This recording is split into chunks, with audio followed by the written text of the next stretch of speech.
श्री ओम नमः सिद्धेभ्यः।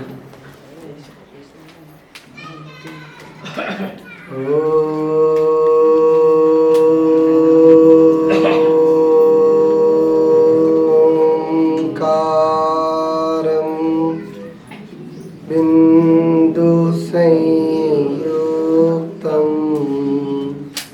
नित्यं ध्यायन्ति योगिनः कामदं मोक्षदं चैव ओंकाराय नमो नमः।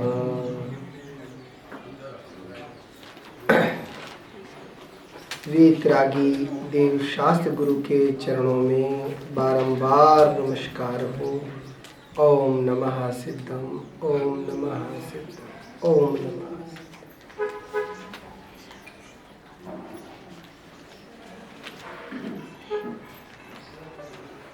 कितने विद्यार्थी हैं आपके यहाँ?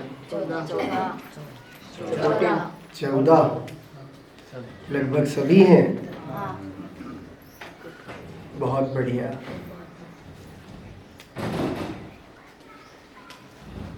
जीवन जब सीखने के लक्ष्य से जिया जाता है ना, तो विद्यार्थी का स्वभाव सहज आ जाता है।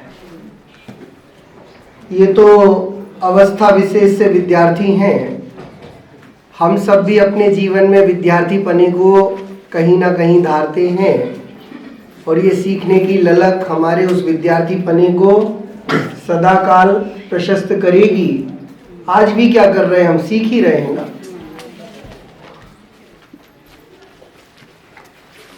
सीख क्या सीखना है? वास्तव में कीमती तो वह वस्तु होती है कि सीख क्या रहे हो। चलो, सीखने का तुम्हारा भाव भी है, सीखना भी तुम्हें अच्छा लगता है। अब जो सीख रहे हो उस पर प्रयोजनभूत वस्तु पे दृष्टि तो करो। वो एक पूजन का अपना बोलते हैं ना, काव्य नाथ तुम्हारी पूजा में, वहां उसमें आता है यह सीख सीखने आया। हम सीख जो रहे हैं उसका भी कई बार आपको परिमार्जन करना होगा, क्योंकि जीवन इतना दिग्भ्रमित कर देता है लालसाओं के कारण कि लक्ष्य हमारा जो बनाया जाता है वह भी बीच में कहीं विस्मृत हो जाता है। और इसलिए अपने को प्रति समय सचेत होकर, नहीं बस एक लक्ष्य और एक अक्ष्य, हर श्वास उसी के लिए बहे। ये पंक्तियां भी सुनी है, आत्मा का सौंदर्य बताती हैं। जिसकी चर्चा ही है सुंदर, तो वो कितना सुंदर होगा। वो एक्चुअली अद्भुत तत्व है। तुम्हारे जीवन का भी लक्ष्य क्या है? क्या हो सकता है बेटा? कभी अपने अंतर्मन से बात करी? पूछा अपने अंतर्मन से कि तुम चाहते क्या हो? क्योंकि हो सकता है अभी वह ज्ञान की धारा पैदा ना हुई हो सकता है वह संबल ना मिला हो सकता है अभी मार्गदर्शन ना हुआ हो, लेकिन ये मार्गदर्शन लेने के लिए ही इस गुरुकुल में आए हो। ये देवशास्त्र गुरु से बड़ा उत्कृष्ट मार्गदर्शक कोई दूसरा नहीं है। हमारे अनंत देव भी तुम्हें प्रति समय मार्गदर्शन कर रहे हैं। साक्षात भगवान, तुमने देखा साक्षात भगवान को? देखा कि नहीं देखा? क्यों भाई? साक्षात भगवान को देखा? नहीं देखा? नहीं देखा? भगवान से मुलाकात ही नहीं हुई। जानना चाहते हो भगवान कौन है?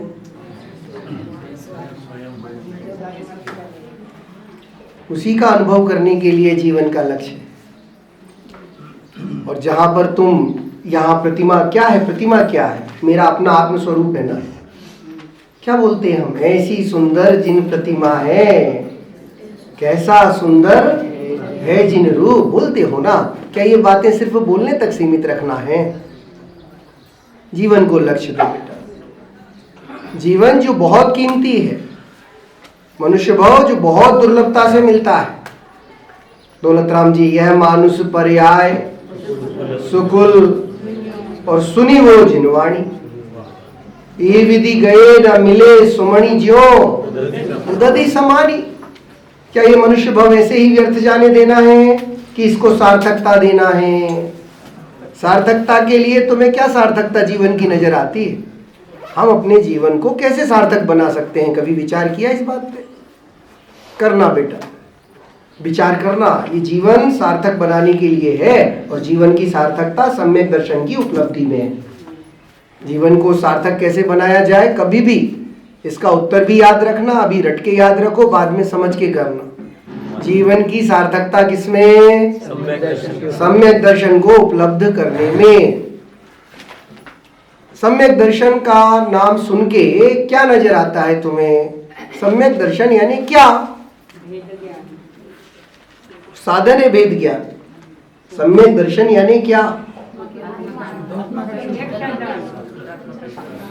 वो जो हमको देखने में आना चाहिए और देखने में आ रहा है, लेकिन हम आज तक ये श्रद्धा नहीं कर पाए कि जो जानने में आ रहा है वही मैं हूं। ये व्यवस्था थोड़ी दूरियों की बन रही है। जाननहार जनाए आठो याम, ये ऐसे नहीं बोला है। अरे आबाल सभी गोपाल सुलभ सबको चिन्मय अभिराम, ये ऐसे ही नहीं बोला है। और ये सारे 10 लक्षण पर्व का ये जो उत्कृष्ट समय है, प्रभु काय के लिए मिला? स्वयं को जानने के लिए ना। कुछ तो निकट आए, अपने नहीं आए। क्योंकि जो तुम्हारे लिए सम्यक दर्शन यदि एक अननोन वस्तु है तो ये तुम्हारे लिए बड़ी दिक्कत है। सम्यक दर्शन यानी क्या? परिभाषाएं भी बोल दोगे, बता दोगे? क्या सम्यक दर्शन किसे कहते हैं? सच्चा श्रद्धा। आत्मा के सच्चे श्रद्धान को सम्यक दर्शन कहते हैं। सच्चा श्रद्धान मतलब विश्वास, ऐसा विश्वास जो खोटा नहीं है। क्योंकि आत्मा का मतलब आप ही के विद्यार्थी वहां गए थे तो बोला था उन्होंने कि आत्मा मतलब हुआ भूत, वो शमशान में रात के 12 बजे क्या दिखाई देता है, वो वाली आत्मा की मूर्खता नहीं है यहाँ। आत्मा यानी क्या? ये बात का अंतर्बोध अंदर से जागने दो, चलने दो ना एक बार धारा। कब लगाओगे ये दाव बताओ?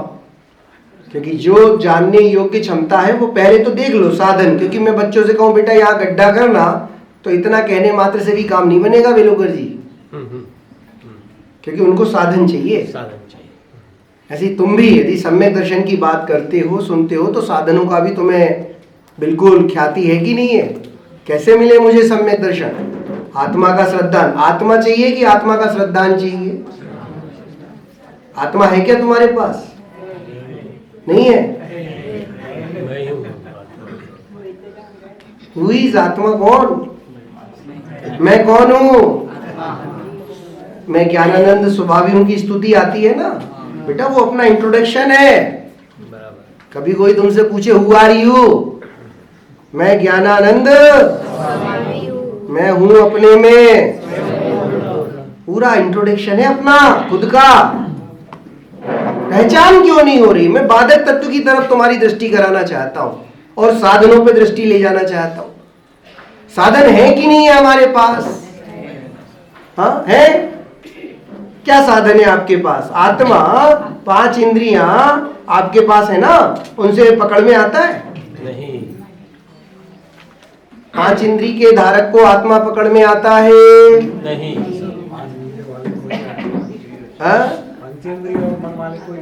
अब पंचेंद्री के साथ किरण भाई साहब बोल रहे हैं एक चीज और जोड़ो पंडित जी, मन। हाँ, अब मन की भूमिका, क्योंकि जो तुम्हारे पास साधन है पहले उसका शोधन करो ना। मन है मेरे पास, क्या मन से आत्मा पकड़ में आता है? अब उत्तर बराबर जटिल है, अध्ययन विशेष करना पड़ेगा। क्योंकि संगी पंचेंद्री को सम्यक दर्शन होता है, ये बात तो हमने सिद्ध कर रखी है ना ज्ञान में। असंगी को तो सम्यक दर्शन होगा नहीं। अधिकारी कौन? संगी पंचेंद्री जी। मैं कौन हूं? संगी मतलब मन सहित। अब मन वाले को सम्यक दर्शन होता है, मतलब मन का कोई इंपॉर्टेंट रोल तो है। Something is important. मन तुम्हारे पास है ना, मन काम क्या करता है, मन की ताकत क्या है, इन सब पे विचार करो। क्योंकि साधन से साध्य की सिद्धि कर लो। बराबर, हित अहित का विचार करता है ना, तो तुम अपने उस मन से अपने हिताहित का विचार कर लो। ये मन जो तुम्हें अभी मिला है, हो सकता है आगे की पर्याय में ना भी मिले, और यदि मिला भी है तो सदुपयोग नहीं किया, तो मिले और ना मिले का तो स्वरूप बराबर है ना। मिला भी और हमारे इंदौर में तो सच्ची घटना, पलासिया के पास भिखारी, वो जब 1000 के नोट बंद हुए थे ना, तो एक भिखारी रातों रात मर गया हार्ट अटैक से। सुबह नगर निगम वाले उठाने आए तो उसके फट्टे के नीचे 12.5 लाख रुपए 1000 के नोटों की गड्डी निकली। अब बोलो भाई साहब, मेरा तो प्रश्न कुछ और है, बताओ बेटा, वो भिखारी था कि लखपति था? हाँ, लखपति था। अरे जिसके पास साधन मौजूद है और वो साधन का प्रयोग ना करे, उसे हम क्या बोलेंगे? भिखारी। भिखारी का भिखारी है भाई, सोचो तो।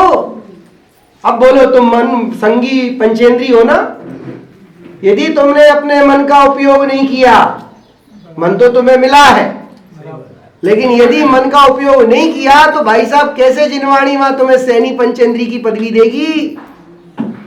इस मन का उपयोग कर डालो। और मन गजब की बात है भाई साहब, मन किस किस को जान सकता है? हाँ, मन की सामर्थ्य पहचानो। और मेरी आत्मा कैसा है? अरूपी। अरूपी, तो उसे जानने में सक्षम है ना। मन भी है मेरे पास, क्योंकि मन के साथ जो मति श्रुत ज्ञान का सुमेल है, उसी से वो निज आत्मा मुझे परिचय में आएगा। मन है मेरे पास, बराबर। मन को सदुपयोग करना है, बिल्कुल। निर्णय करने में लगाना है, बिल्कुल। कैसे निर्णय करूं? अब उसके बाद दूसरा कि भाई तुम्हें आज तक कभी आत्मा का अनुभव नहीं हुआ, वेदन नहीं हुआ, क्या इस बात का भी कोई प्रमाण है? अनादि से है अपन, कभी तो हुआ होगा, नहीं हुआ? भाई साहब, यदि हुआ होता, बहुत बढ़िया, यदि हुआ होता तो इस पंचम काल में हमारा जन्म नहीं हुआ होता। मतलब इतनी अनादि की विराधना चल रही। तो आत्मा को जो देने में समर्थ है वो है श्रुत ज्ञान, जिनवाणी मां। क्या जिनवाणी मां आत्मा दे सकती है? ये क्वेश्चन भी अपने आप। मेरे पास 5 इंद्रियां और मन है, और मेरे सामने जिनवाणी है। मन की सामर्थ्य है कि वो अव्यक्त को भी विषय बनाए, अरूपी को भी विषय बनाए, बराबर। अमूर्तिक को भी, मूर्त अमूर्त दोनों को जानता है। कौन? मन है ना मेरे पास। मैं मन को लेकर, जिनवाणी को लेकर, समझना बच्चों, मैं तुम्हारे लक्ष्य से बहुत सरल बोलता हूं। मन को लेकर और जिनवाणी को लेकर बैठा हूं। अब मुझे आत्मा नजर आनी चाहिए कि नहीं? और मुझे नजर नहीं आती, मतलब अब किस चीज की जरूरत है? जिनवाणी में पूरा कथन आत्मा का ही तो है। अब क्या कमी रह गई है? किस चीज की कमी रह गई है? ये विचार करना पड़ेगा। आप लोगों ने देखा होगा, पहले चलता था वो एक फूल बने रहते थे, और उसमें महावीर भगवान का जिनालय और उनकी प्रतिमा वो रहता था ना। बहुत लोगों का देखो, यदि हामी आ रही है मतलब देखा तो बहुत लोगों ने। जिन्होंने नहीं देखा उनको कहूंगा एक बार देख लेना। बड़ा सुंदर चित्र है, 3D 4D, क्या उसका मतलब ऐसा। और गजब की बात तो यह है भाई साहब कि वही का वही पटल आपके सामने रखा है और आपको दिख रहा है, और दूसरे के सामने रखा है और वो कहता क्या है इसमें तो फूल छोटे छोटे फूल है ना। यानी वही पटल किसी को तो जिन प्रतिमा दिखा रहा है, पूरा जिनालय दिखा रहा है, अरे चिन्ह तक स्पष्ट दिखता है, एकदम उभरा हुआ मूर्त स्वरूप दिखा रहा। जिसको दिख गया है वो मेरी बात की सहमति को बिल्कुल निर्भर होकर धारेंगे। अभी के अब दिखता है ना भाई साहब। और दूसरा जो तुम्हें देख रहा वो कहता है इसको क्या दिखता है? कहां दिखता? हमें तो फूल ही फूल नजर आते। तुम केवल इस एक दृष्टांत की भाषा में उस बात को पकड़ो कि ये जिनवाणी तुम्हें आत्मा देने में सक्षम है। अच्छा, दिखता कैसे है? उपयोग की कोई विशेष एकाग्रता, आपकी आंखों की, नजरों की कह लो, ज्ञान की कह लो, एक विशेष एकाग्रता धारते हो तो वही पटल देवांग भाई देखा, आपने भी देखा? वही पटल कुछ दिखाता है ना, संग्रहालय के बाहर। हाँ संग्रहालय के बाहर है ही। हाँ पिछली बार आया था, भाई साहब ने दिखाया था मुझे। वो व्यवस्था है ना, और गौर से देखने पे नजर भी, लेकिन हर एक को नजर नहीं आती, लेकिन उसमें वो है कि नहीं? तो यदि तुम्हें नहीं दिखता हो तो इसमें आत्मा नहीं हो, ऐसा मत कहना, क्योंकि हम तो उन ज्ञानियों की परंपरा में है जो इसमें आत्मा देख करके अपने अंतर स्वभाव में डूब करके आहा क्या स्वरूप है उस आत्मा का, ऐसी पहचान करके आनंदित होते हैं। पहचान करो भाई, तुम्हें बस एक विशेष प्रयोग की जरूरत है, काहे की एकदम, क्योंकि वो देखने के लिए भी भाई साहब एकदम से तो आपको भी नहीं दिखाता, पर अभ्यास करते करते ध्यान की एकाग्रता होने पर जैसे वो नजर आया, ऐसे ही कभी हमारे ध्यान की स्वयं के लिए एकाग्रता होगी तो वो स्वयं आत्मा जिसको देख के ज्ञानी जन के अंदर से हा का अंतर्नाद निकलता, ऐसे ही तुम भी मग्न हो जाओगे। अद्भुत है भाई, आज आकिंचन धर्म का दिन है, पहचान करो आकिंचन होता क्या है, क्योंकि परिग्रह 24 भेद, कितने भेद? 24। और त्याग कौन करे? तो अपन क्या करें? बड़े चतुर हो तुम लोग, त्याग करें और हम वो कचरा जोड़े। ओ भाई पहचान पहचान, परिग्रह वास्तव में कितना, परिग्रह चिंता दुखी, मानो चिंता भी उसकी, परिग्रह अकेला नहीं, परिग्रह की ये तो वास्तव में मैं तुम्हारे भाग्य की सराहना करता हूं जो सारा का सारा चिंता का सामान दूर छोड़ के इधर आ गए तेल्टी में भगवान के चरणों के निकट, नहीं तो वहीं रहते ना, क्योंकि ये विकल्प बिच्छू की तरह है भाई साहब। और वास्तव में ये जिनायतन, ये जिन मंदिर, ये जी शास्त्र, इनकी शरण अपने को उनके दंश से बचाती है। नहीं तो अभी के अभी आप जाओ, ये जो चप्पल उतार के आप बाहर आए ना, ये चप्पल के आसपास वो विकल्पों के बिच्छू बैठे, और तुम यहाँ पे पीठ दे के जाना और चप्पलों को पहनना, तुरंत डंक मारना शुरू कर देंगे, अब ये करना, अब ये करना, ये सब विकल्पों के बिच्छू ही तो है। हे भव्य जीव, निर्भरता को धार, आनंद को धार, क्योंकि आनंद का स्रोत तू ही है। अद्भुत है हमारे वह मुनिराज जो परिग्रह की भूमिका को कितना है ये समझते हैं। मैं तो बहुत, मुझे भक्ति बड़ी अच्छी लगती है वो देवांग भाई। जिन्हें कंकड़ों जैसा लगता मणिमुक्ता का ढेर भी, जिनका समता धन खरीदने में असमर्थ कुबेर भी, दूर परिग्रह से रह माना करते हैं संतोष जो, और अपने अंदर करते रहते, अपना भरते रहते रत्नत्रय का कोश जो, और उसी की रक्षा में नित रहते आठों याम। और वास्तव में ये सब समय काल अपने को उस भक्ति के लिए मिला है। जग के उन सब मुनि राजों को मेरा नम्र प्रणाम। सचमुच भाव नमोस्तु कर लोगे, यहीं से पहुंच जाएगा, क्योंकि जैन दर्शन भाव पाहुड़ पढ़ा नहीं पढ़ा, अष्टपाहुड़ जी में पूरा एक ही सार निकलता है उसका। शुभम भाई, क्रिया की भूमिका गौर करो, भावों की मुख्यता मुख्य करो, क्योंकि तुम्हारा पूरा रिजल्ट कैसे आ रहा है? भावों से है। इसलिए जो तुम्हारा ये भाव अनादि का तुम्हारे साथ जुड़ के बैठा है, कौन सा भाव? तो इसको पूरे जिनागम में हर जगह बेटा 4 बुद्धियों से बताया है। कितनी बुद्धियां?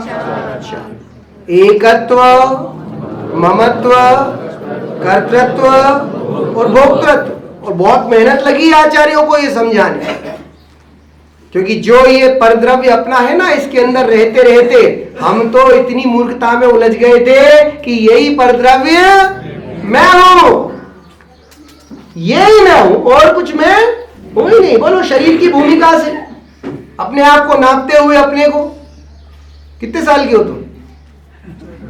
हाँ? गोरे हो कि काले हो? मोटे हो कि पतले हो? पतला? गोरे हो? हाँ गोरा, अरे बेटा यही घुटाई तुमको कराने यहाँ बुलाया है। गोरा नहीं, काला नहीं, मोटा नहीं, पतला नहीं। बोलो मैं, क्योंकि व्यवहार वचन में क्षम्य हो, ऐसी कोई दिक्कत नहीं है। बच्चे सामने तो पूछूंगा बच्चों से, लेकिन आप सब भी जिनवाणी के बच्चे हो। तुम सोचो इसके साथ जो एकत्व बुद्धि हमारी पलपुस रही है, कब से पलपुस रही है? और अनादि से पलपुसने के कारण वो बहुत स्ट्रांग भी हो गई, बहुत स्ट्रांग है उसकी ताकत। एकत्व बुद्धि, इसको क्या बोलेंगे? देह को अपना मानना एकत्व बुद्धि है। बड़ी मुश्किल से आचार्यों ने बोला कि देह तू नहीं है, नहीं है, नहीं है। देह से भिन्न अपने ज्ञायक स्वभाव को देख देख देख। चलो ठीक है आचार्य देव, अब आप मानते नहीं हो तो मान लेते हैं कि देह में नहीं हूं, लेकिन आचार्य देव देह मेरी तो है, देह में नहीं हूं, मकान में नहीं हूं, लेकिन मकान मेरा तो है। मकान तो नहीं हो साहब, चलो आपने खुद लक्षणों से पहचान करा दी, इतनी मेहनत कर डाली। देह में नहीं हो, लेकिन देह तो मेरी है ना, इसकी साथ संभाल तो करनी पड़ेगी ना। देह नहीं हो, ये बात पक्की। क्यों भाई, कौन सी सीढ़ी पे आ गए हो? दूसरी पे आ जाओ, पहली तो छोड़ दो कम से कम।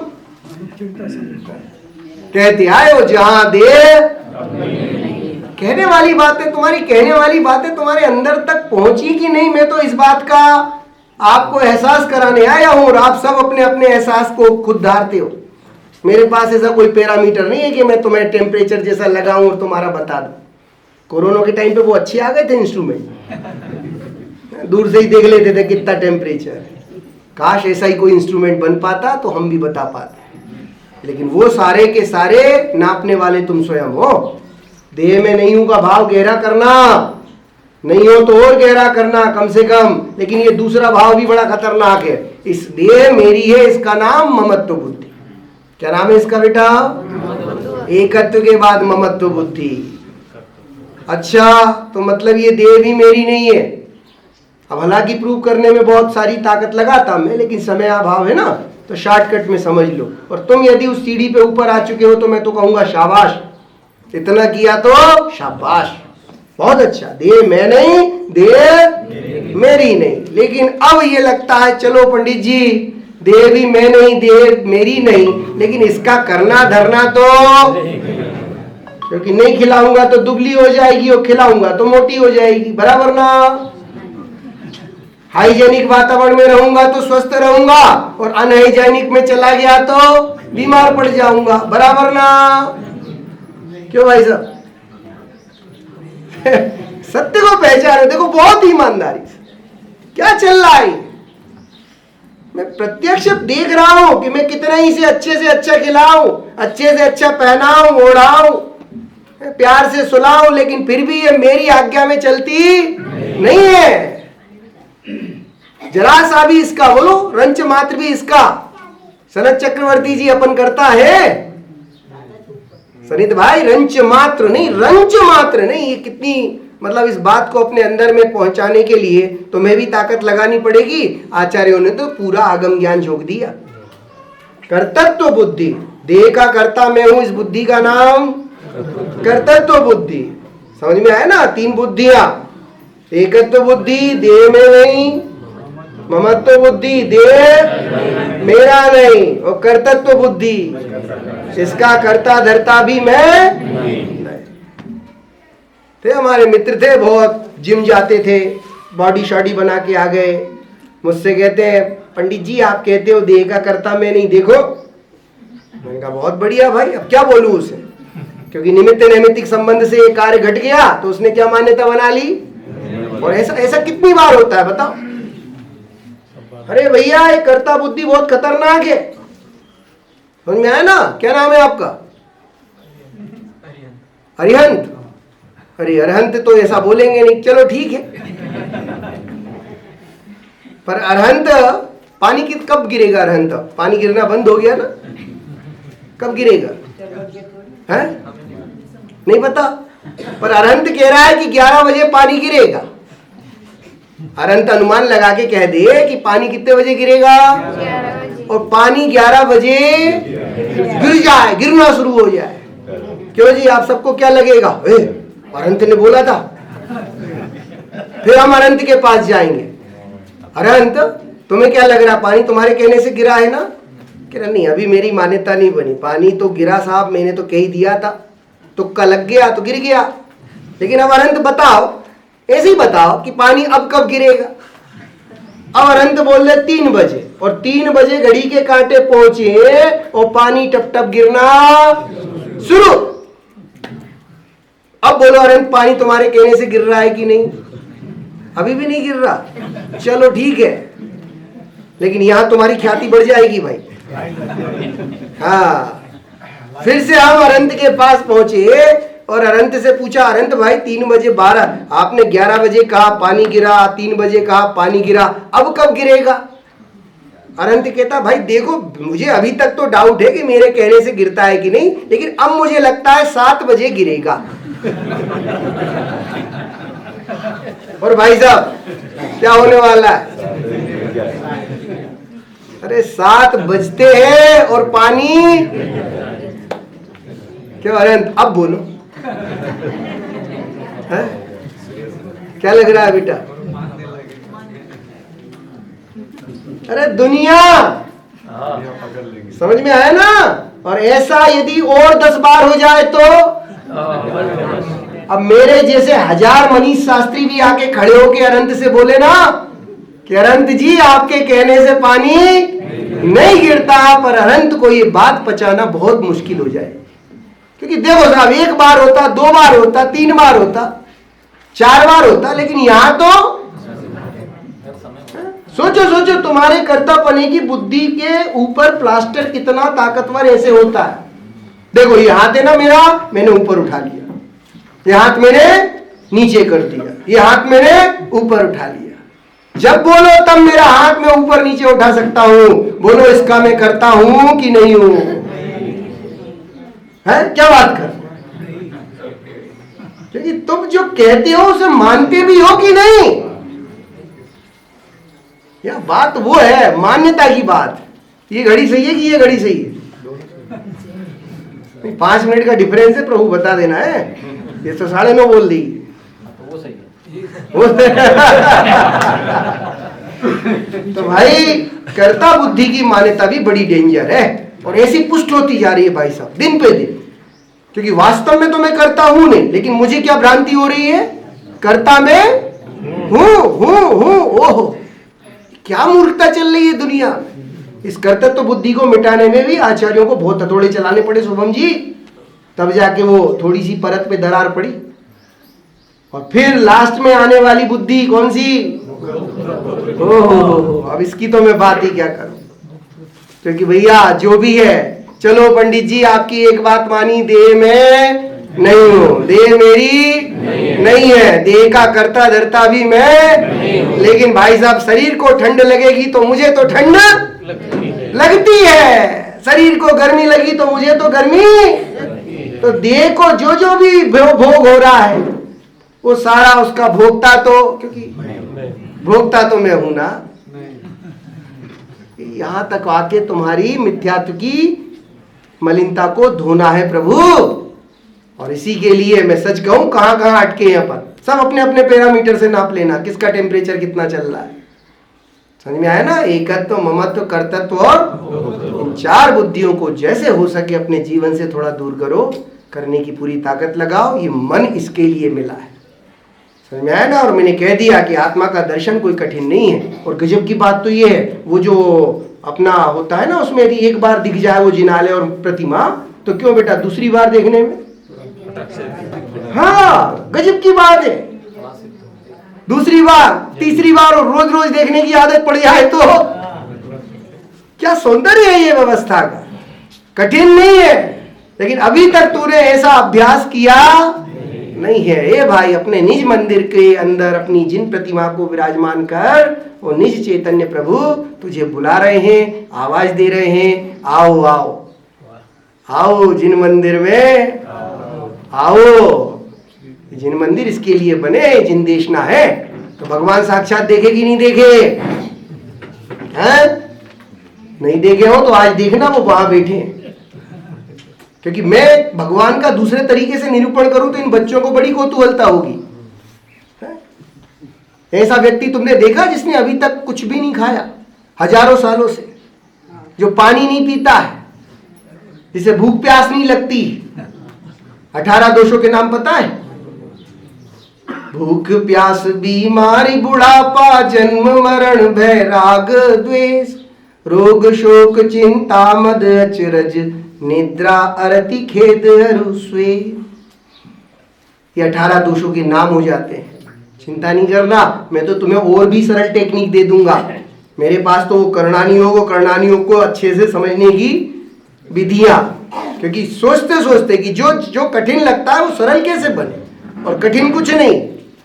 तो इस कठिन पने की भूमिका को दूर करके उस सरल स्वभावी आत्मा में तुम कैसे अपनापन लाओ। ध्यान देना, आत्मा तो है, बस आत्मा का अपनापन नहीं है। इसलिए उस अपनेपन को भैया प्रसिद्ध कर लो। क्योंकि मुझे तो अभय जी भाई साहब की नगरी में बैठा हूं, अभय जी भाई साहब की वो 2 पंक्तियां हमेशा याद आती रहती हैं। जो अपना नहीं उसके अपनेपन में जीवन चला गया, पर मैं अपनापन करके हाँ मैं अपने से चला गया। मैं किसी और को नहीं, अपने आप को छल रहा हूं। यदि इस देह को अपना मान के बैठा हूं और इस देह में ही ममत्व एकत्व कर्तृत्व सारी बुद्धियां पलपुस रही हैं, तो आज कम से कम हम आकिंचन धर्म की भूमिका में ये जाने कि कुछ भी मात्र मेरा नहीं है। कहने को बहुत कुछ है, जिनवाणी ही अगाध है। इसलिए इस अगाध जिनवाणी में से कुछ मोती अपने लिए चुन के जरूर ले जाना। एक भाव कि हाँ ये 4 बुद्धियां पंडित जी आज समझ में आ गई, और अब जीवन को इसी प्रैक्टिस में लगाऊंगा कि इस देह से भिन्न, क्योंकि वास्तव में एक ये भी छूट जाए देह के प्रति, जहां देह बस ये भाव खड़ा हो जाए तो बहुत बड़ा काम बन जाने वाला है। चलो भाई साहब 1 मिनट वो 3 लाइन दोहराई, बीता सो क्या बताए। ओहो, बीते को अब बतियाना क्या, भावी से अभी भय खाना क्या, और होते में हाथ लगाना क्या, और ये जाना तो परमाना क्या। मूल बात तो चौथी है। पंकज जी जानने में तो आई, लेकिन मानना क्या, मानने में नहीं आई। इसको इस बार मानने, क्योंकि मानने का नाम ही, ठीक है ना। चलो ओम नमः शिवाय।